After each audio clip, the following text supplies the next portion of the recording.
Jai Swaminarayan student. Today we are going to start the first video series on the basic of computer system. So this is the first unit in your 12th science syllabus. In this chapter we are going to see the basic terminology related with the computer system. What are the basic unit for the computer system? What is the concept regarding the memory unit? What is the concept regarding the software, types of software? Then we are going to see the Boolean algebra. Using that Boolean logic we are going to see how to draw the electric circuit. Then we will see some numericals on the truth table, how we prove the De Morgan's law by using truth table. These all parts should be covered in this chapter.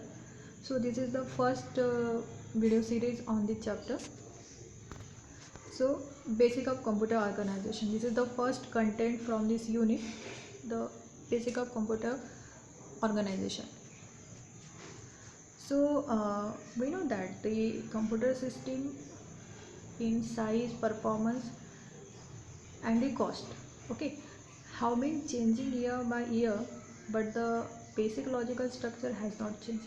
It means that nowadays the new versions of the computer system, new version for the processor is going to be launched day by day, but the overall logical structure for the computer, it remains should be the same.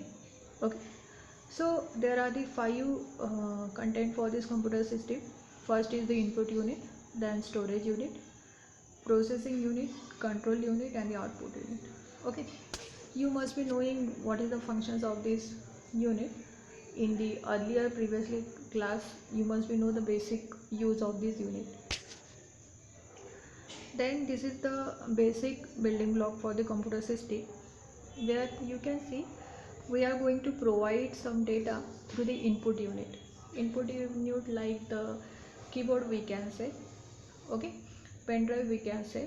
So this can be a input unit through which the data is given to the computer system. Then that data should be stored in the primary storage.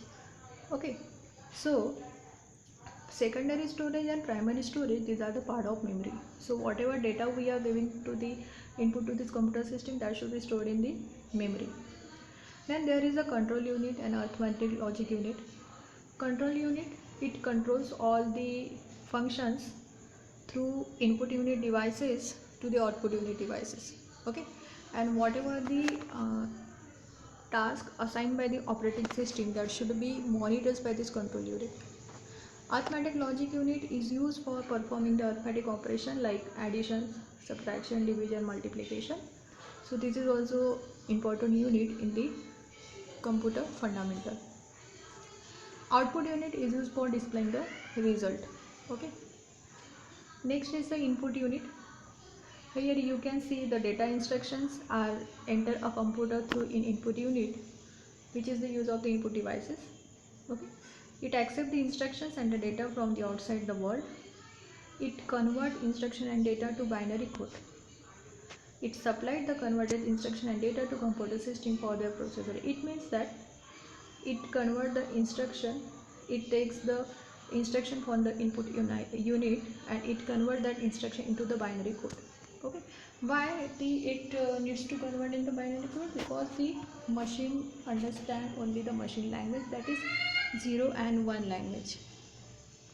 Okay, then storage unit. Storage unit, it is used for the memory purpose. Okay, the data and instructions are entered into a computer system through input unit, is stored inside the computer before actual. Okay, so there are the storage unit is for the memory purpose. The storage unit of a computer is of two types, primary storage and the secondary storage.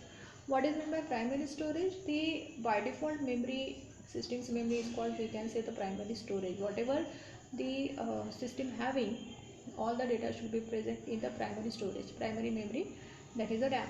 Okay, and what about secondary storage? Just like a floppy disk, pen drive, CD, these are the part of secondary storage. the best example, when we copy the data from the pen drive, anything, any song file, mp3 file, any video, any text file, we can copy from pen drive to the system. That case, that the secondary storage memory is converted into the primary. Okay, because the secondary storage, that pen drive itself also secondary storage devices. When we copy the data into the system, it means that the secondary storage memory is converted into the primary, because when we copy the data, that data should be inside the system, and the system having its own memory, that is the primary memory. Next, primary storage. So there is a some characteristic for the primary storage. It is known as the main memory. It stores the information file. Okay, when the computer is on, by default the primary memory should be there. It is a volatile. What is meant by volatile? When the power get off, the data should be the vanish. Okay, so that is called as the volatile. It has the limited storage capacity. Okay, and when we want to increase the RAM, that case we have to use the concept for the virtual memory. It is a temporary storage devices. Whatever data we are storing there, that should be the gone, that should be the vanish after the some day. It not be remain as a permanently. Okay, it is very expensive as compared to the secondary storage devices. Secondary storage, it is also known as the actual memory. Okay, so there is a difference between primary storage and secondary storage. Magnetic disk, it is used for the secondary storage. It is cheaper than the primary storage. Then the ALU, arithmetic logic unit.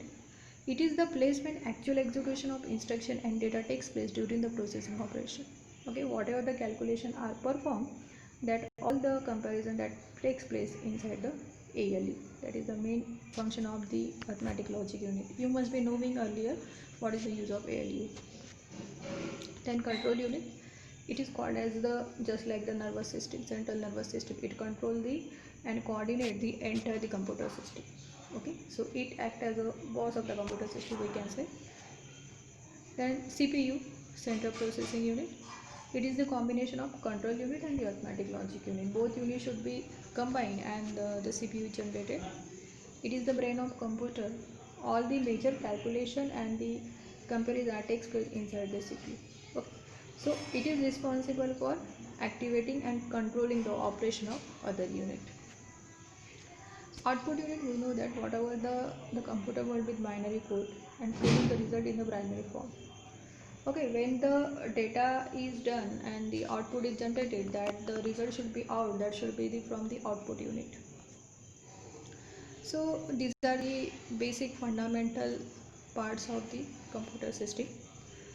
In the next video series, we are going to see what is the RAM, what is the ROM, and the memory unit. We can see how the memory is measured. Okay, so prepare it very well. I am going to provide you assignment questions and MCQ questions today only. You have to solve it today only, and you can submit it till tomorrow. Okay, so thank you, student. Jai Swami Narayan. Stay home, stay safe. Thank you.